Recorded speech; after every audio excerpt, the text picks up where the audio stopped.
এজন্য বিশ্বনবী বলতেন আসাদুহুম ফি আমরিল্লাহি ওমর, আমার দ্বীনের ব্যাপারে সবচেয়ে কঠোর ওমর। বিশ্বনবী বলতেন আমার পরে কোনো নবী নাই, কোনো রাসূল নাই, তবে আমার পরে যদি কেউ নবী হতো আমার ওমর নবী হয়ে যেত। লা নবিয়্যা বা'দি ওয়ালা রাসূল, আমার পরে রাসূল নাই, কোনো নবী নাই, তবে লাউ কানা বা'দি নবিয়্যুন লাকানা Omar.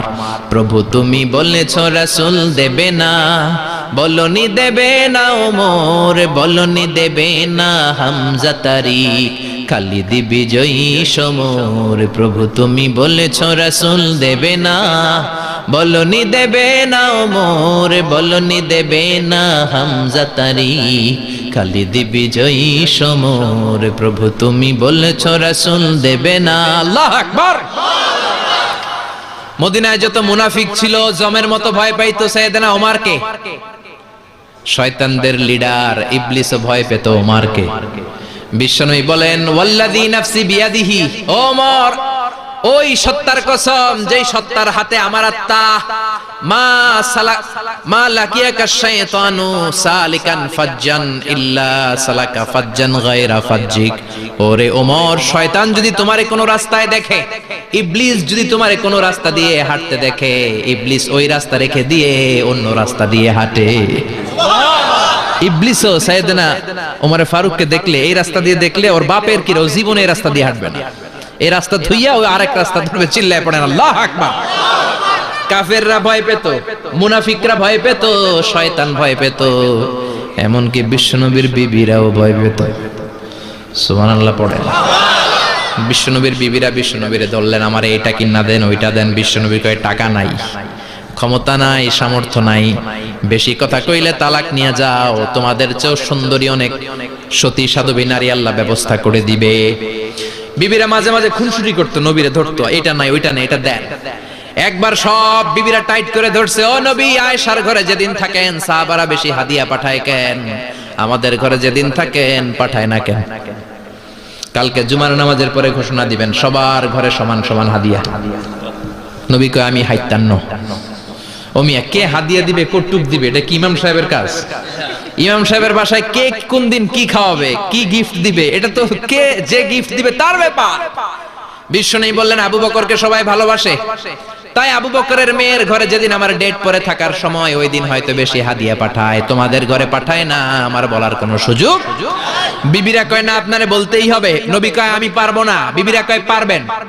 In the mean time দরজার উপর থেকে কে যেন সালাম দিল, আসসালামু আলাইকুম ওয়া রাহমাতুল্লাহ। বিশ্বনবী বললেন ওয়া আলাইকুমুস সালাম। বিশ্বনবী বুঝতে পারলেন সালামটা আমার ওমরের সালাম। বিশ্বনবী সালামের উত্তর দিয়ে বিবিদের দিকে তাকায় দেখে একটা বিবি ওর সামনে নাই, সব উধাও, ভ্যানিশ হয়ে গেছে। ওই যে ওমর, সুবহানাল্লাহ পড়বেন না? এই জন্য ওমরকে শয়তানও ভয় পেত।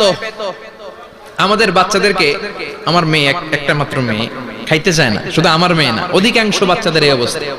ওর আম্মু এদিক দিয়ে খাওয়ায়, আবার দৌড় দেয়, আবার আমি খাওয়াই, আবার কান্নাকাটি করে, বলে গল্প শোনাও, তাইলে খাবো। এখন গল্প শোনাইলেও খায় না। বর্তমান সময়ের ছেলে মেয়েগুলো এরকম, এত জ্বালাতন করে, খেতে চায় না তো বলতে হয় বাঘ আসবে বাঘ, সিংহ আসবে সিংহ, সিংহ মামা আসবে, ঘুমাও ঘুমাও, এগুলো আমরা বলি না? বড় দোষী তো আপনারা কি বলেন? বাচ্চা যদি না ঘুমায়, না খাইতে চায়, এগুলাই তো বলে। বাঘ আসবে, বিড়াল আসবে। মদিনাতে ওমরে ফারুক যখন খলিফা, মদিনার কোন বাচ্চারা যদি না খেতে চাইতো, না ঘুমাইতে চাইতো, মদিনার মায়েরা বলতো তাড়াতাড়ি ঘুমাও, ওই যে ওমর আসতেছে, ওমর। আল্লাহু আকবার। কি শাসক ছিলেন সাইয়েদনা ওমর!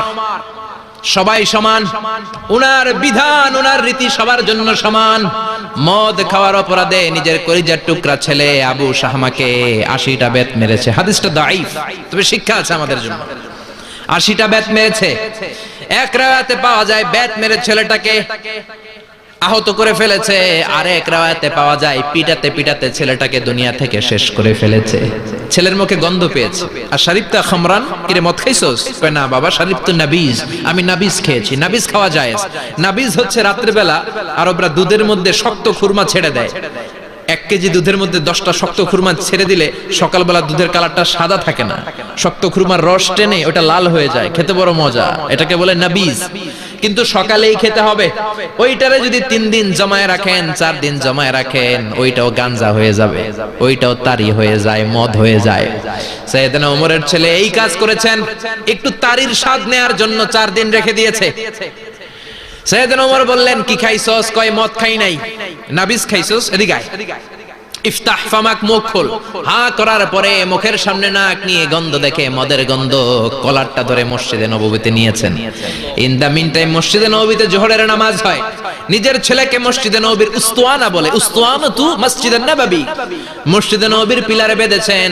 যেহেতু উনি খলিফা, মসজিদে নববীর ইমাম, জোহরের নামাজের ইমামতি করলেন। সালাম ফিরালেন, আসসালামু আলাইকুম ওয়া রাহমাতুল্লাহ, আসসালামু আলাইকুম ওয়া রাহমাতুল্লাহ। সালামের পর বললেন, মাকানাকুম ইনদানা হাদ, সুন্নতের পর বসে যাবেন, আমাদের একটা হদ আছে।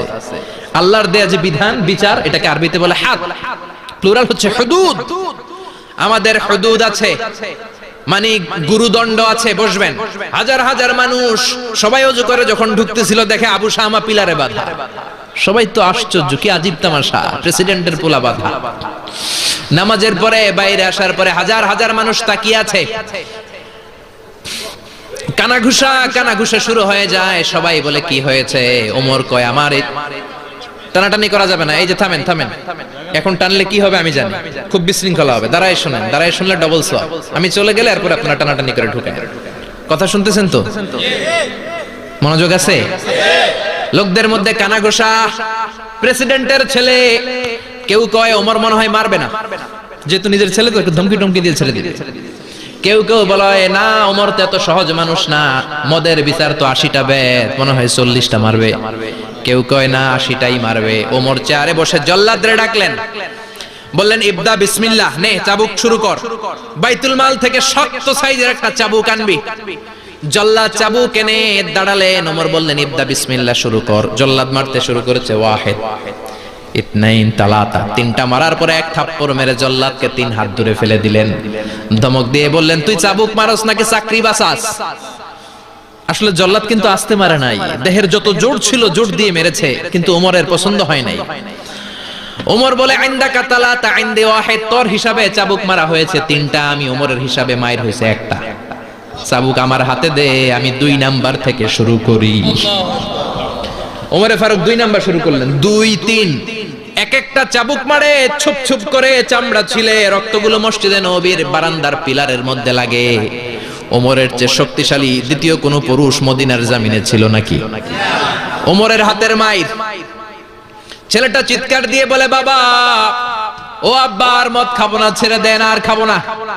মদ তো আমি খাই নাই, আমি খেয়েছি নাবিস, 3-4 দিন রাখার কারণে একটু মাতলামি হয়েছে আমার। আব্বা, এবারের জন্য ছেড়ে দেন, আর খাবো না। ওমরের কঠোর হৃদয়ে কোনো দয়া মায়া আসে না, মারতে লাগলেন। এবার আবু শাহামার মা, ওমরের বউ, পায়ের মধ্যে ওমরের পায়ে পড়ে ডেকে বলে, ওমর, আমার কলিজার টুকরা ছেলেটারে মারিস না। 30টা বাড়ি মারা হয়েছে, আর বাকি 50টা বাড়ির জন্য এক একটা চাবুকের বিনিময়ে আমি এক একটা উট আল্লাহর রাস্তায় সদকা করব রে ওমর। সাইয়েদনা ওমর বলে, আরে নিয়ে যাও। আবু শাহামার মা উট দিয়ে আল্লাহর জাইন, চাবুকের বাড়ি থেকে একটা বাড়িও কমানো যাবে না, 80টা বাড়ি দেয়া পর্যন্ত পৃথিবীর কোন শক্তি আবু শাহামারে আমার হাত থেকে ছুটাতে পারবে না। আবু শাহামার মা কাঁদতে লাগলো। ওমরের মনে দয়া মায়া হয় না। 40টা বাড়ি মারার পরে ছেলে বেহুশ, 50টা মারার পরে আবু শাহামা দুনিয়া থেকে শেষ। সবাই নিস্তব্ধ নীরবতা, পিন ড্রপ সাইলেন্স, পিন পতন নীরবতা। রাগে তখনও গড়গড় করছে ওমর। সাইয়েদনা ওমর বললেন, গোসল দে, জানাজা দে, কবর দে। কবর দেওয়ার পরে ওই কবরের উপর 51 নাম্বার থেকে মারা শুরু করলেন। 52, 53, 60টা, 70টা, 80টা চাবুকের বাড়ি কবরের মধ্যে, বিশাল বিশাল বড় বড় বাড়ি মেরে আঘাত করে আল্লাহরে ডেকে বললেন, আল্লাহ, আমার ছেলে হওয়ার কারণে, প্রেসিডেন্টের ছেলে হওয়ার কারণে আমি পার্সিয়ালিটি করি নাই, একটা চাবুকের বাড়িও কম দেই নাই। কিয়ামতের দিন তুমি আমারে জালিমদের কাতারে দাঁড় করাতে পারবা না। আল্লাহু আকবার। ওই ওমরের শাসন যদি দেশে থাকতো, দেশটারে মদিনা বানাইতো কে? এখন রিকশাওয়ালার পোলার জন্য এক নিয়ম, প্রধানমন্ত্রীর পোলার জন্য আরেক নিয়ম। কুলিওয়ালা ঠেলাওয়ালার জন্য এক নিয়ম, প্রেসিডেন্টের মেয়ের জন্য আরেক নিয়ম। জোরে বলেন ঠিক কিনা? সবার জন্য যদি এক নিয়ম হতো, চুরি করলে যদি হাত কাটা হতো, জিনা করলে যদি পাথর মেরে গর্দানটা উড়িয়ে দেয়া যেত, বাংলার জমিনে আর কোনো চোর আর জিনাখোর পাওয়া যেত না। চুরি করলে হাত কাটো কার আইন?